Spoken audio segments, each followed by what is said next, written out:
To complement their various programs and services, many community-based organizations are reaping the positive social and economic benefits of thoughtfully designed urban agriculture efforts.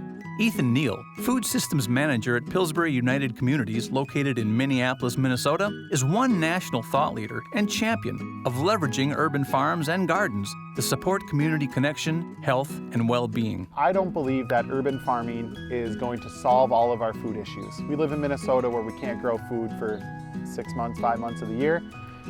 But what it can do is allow people a space to know that they are settled. When we talk about refugee resettlement, a lot of folks are coming from rural places that they were used to having their own garden, their own farmland, and the ability to reintroduce that into their lives, that they know that they're going to be somewhere long enough for them to start their own garden again, to put it to bed, to wake it up in spring, I think is an emotional thing. It's a cerebral concept to allow people to feel like they're truly welcome and they truly have found their home here in Minneapolis.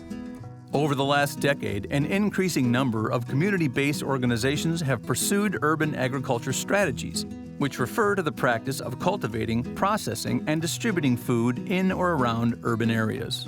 Important benefits include improving access to fresh fruits and vegetables, reducing food insecurity, and increasing food and health literacy. Additionally, urban agriculture approaches are contributing to communities' overall physical health and well-being, and they're a contributor to education, community development, employment opportunities, community engagement, exercise, conservation, and social interaction across generations. The benefit, one is an educational piece, one is a health aspect. So when we have to think about the healthy food that's coming from this beautiful peppers and these beautiful lettuces and our squash and our carrots, that's all really healthy. But also the idea of coming down here and getting on your hands and knees and plucking out weeds, of moving all these wood chips. We've moved every single one of these wheelbarrows of wood chips, right? There's also that exercise piece that's really important to health and well-being. There's tons of studies that show just being out in the environment, even if it's an urban environment that has plants, that you're gonna be a healthier person because of that.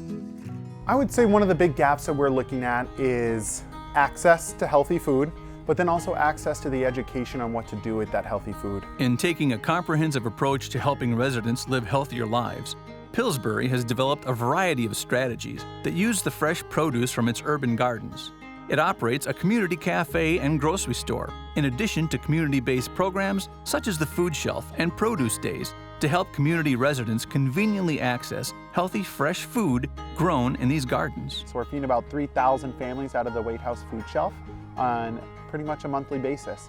So we can safely say that every single month about 15,000 mouths are fed out of the Pillsbury United Communities food system. And to really help support that is our urban agriculture. But the impact doesn't stop at just the number of people served or number of pounds of food produced.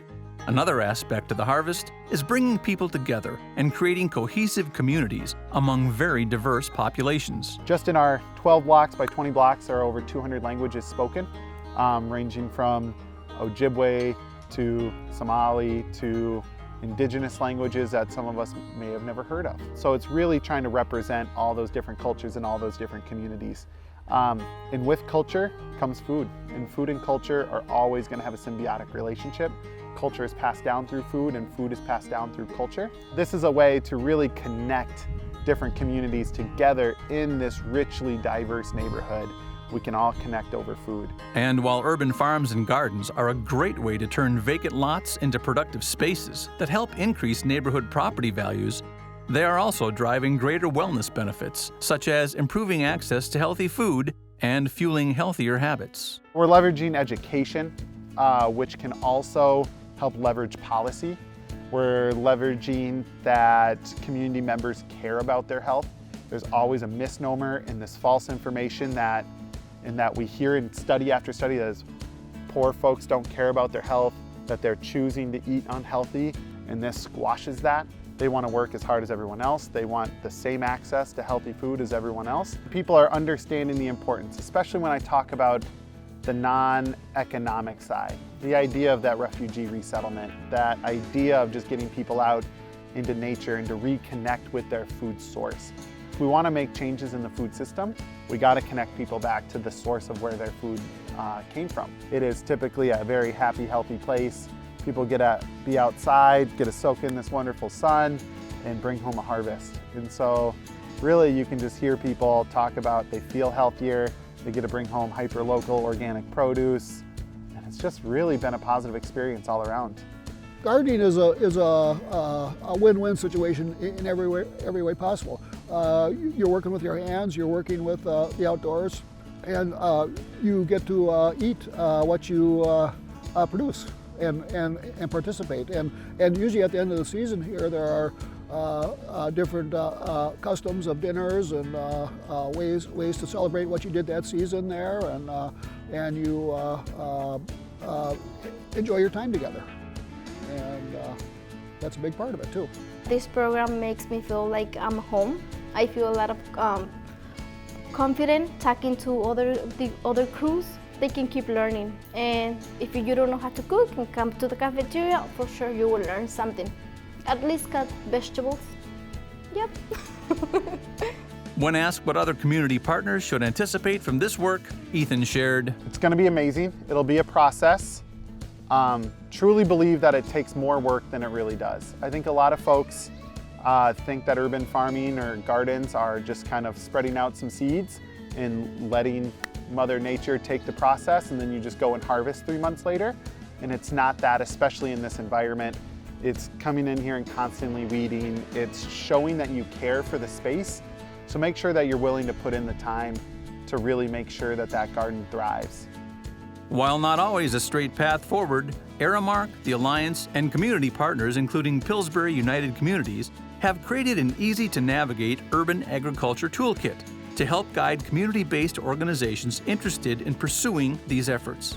The toolkit helps identify things to consider before getting started, an overview of critical components in getting started and maintaining a farm, and proven creative solutions and recommended strategies on how to best leverage urban agriculture for greater impact. Check out the new Urban Agriculture Toolkit at www.alliance1.org. Also, be sure to check out the Healthy for Life educational experiences, a ready-to-use health and nutrition curriculum that is available online for free through Aramark and the American Heart Association. These activities for teaching people how to make healthy food, nutrition, and lifestyle choices are available at heart.org/healthyforlife.